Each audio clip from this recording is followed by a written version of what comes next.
ofishin ministan ilimi mai zurfi da bincike, taron majalisar ministocin ya yi na'am da shawarar doka mai gyaran huskar kundin ɗaukar nauyin girka wata jami'a ta gwamnati mai koyar ma ɗalibai ilimin kimiyya, raya al'adu da fasahohi UVN.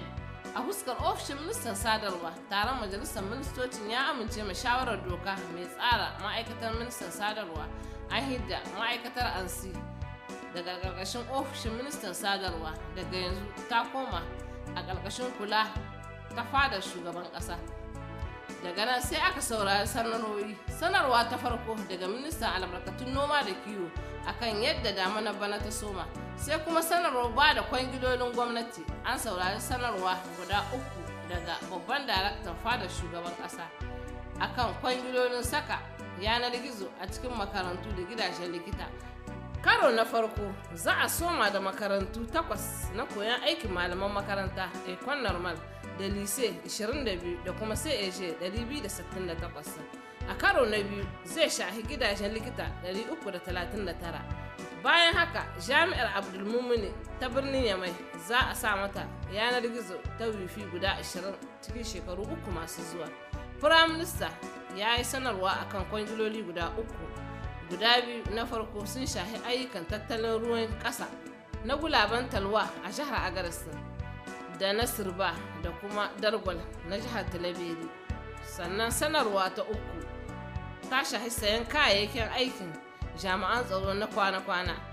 Bayan haka ne aka saurari ministan kiwon lahiya da wasu sanarori guda 3. Ta farko akan tsarin buɗa ma 'yan mata da kuma mata hanyoyin cin gashin kansu da kansu a jihohin Maraɗi da Zandar.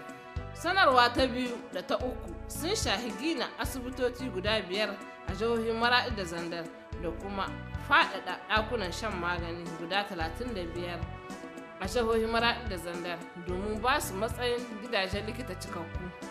Daga nan sai sanarwar ministan gine-gine dauke da sanarwoyi guda 9.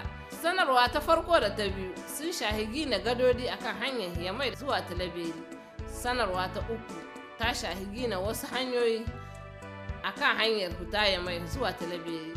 Sanarwa ta 4, 5 da ta 6 da ta 7 sun shahi gina hanyoyin karkara na jangargari a nan Yamai, Tawa da kuma Zandar, inda za a gina hanya mai tashi daga Bune zuwa Gamdu, sannan daga Gamdu zuwa iyakan ƙasar Najeriya, da kuma kwangilar gyaran hanyar Tigirwit a jihar Agadez.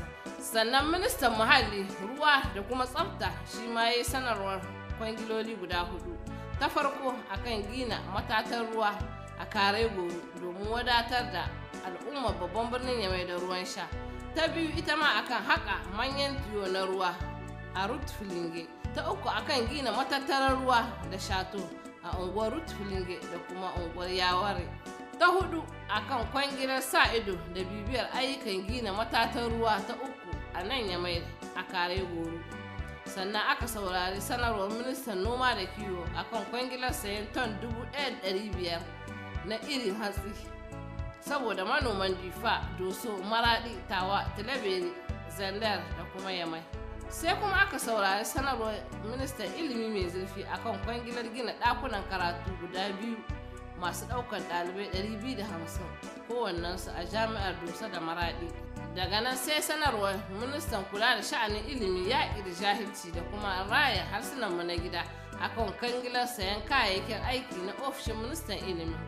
Sai kuma sanarwar ministan makamashi akan kwangilar saka wutar lantarki da ke aiki da zafin rana a karkarar Doso, Tawa da kuma Zandar.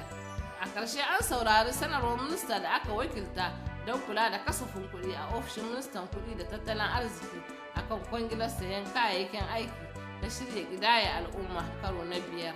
Da waɗannan sanarwoyin taron majalisar ministocin na jiya ya kawo ƙarshe.